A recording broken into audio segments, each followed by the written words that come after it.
get emotionally attached to people and be like, well, you can't. You got to look at it the same way. It's business. Well, hey, look, team, I understand you can't pay. Hey, I understand the situation. You got to go. Well, that's what you use a management company for. Well, I mean, even so you're not attached with the tenant. Well, even it is. I mean, well, me personally, what I always try to do is this. You should try to basically work with the management company for the first 3 to 6 months just to figure out what the cost is. Because you don't know if they're doing a good job, bad job, right? You want to basically be as hands-on or knowledgeable as they are in certain areas.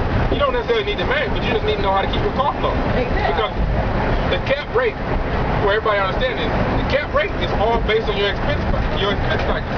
So if I can cut my costs down, then what happens? My cap rate goes up, and then my building becomes more, it has a better value to it.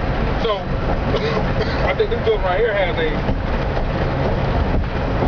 9% cap rate.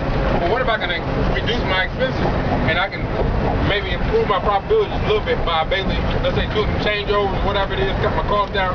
Now, let's say I got 11% cap rate, whatever it is. Now that building, instead of worth $3 million, worth $3.5 million. I can actually create $500,000 out of thin air by creating my expenses. That's what the bank look at. Wow. Yeah. So that's why I was saying that when you first get started, understand, because the problem is, if they're doing good or bad, you don't know. But if you know what's good or bad, whatever, because you don't know, okay, well, hey, are we on this plan? Are we on this? What's going on? How can we cut our costs down? What's the biggest problem? Why am I vacancy rate? Well, what kind of people I putting in? Why am I having a problem? Well, all these are questions. You should have like a 20 question checklist that you go through, and you'll figure that out by working with the manager. You know, like CPM, even though they, you know, like all doctors not equal, or all CPM are not equal.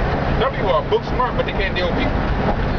So then they may have the accreditation, but when that tenant go crazy, what do? They calling me or something. Well, you could be like Barton, and then they can actually call Barton. But don't even get me started on that one.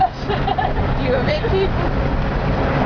No, well, I'm just joking. But what I'm saying, it's a situation where it's like this. They weren't paying, so they had me call up to yell at the tenant. I'm thinking, why am I paying you? You know, so what I'm saying is, you want to basically do your own research.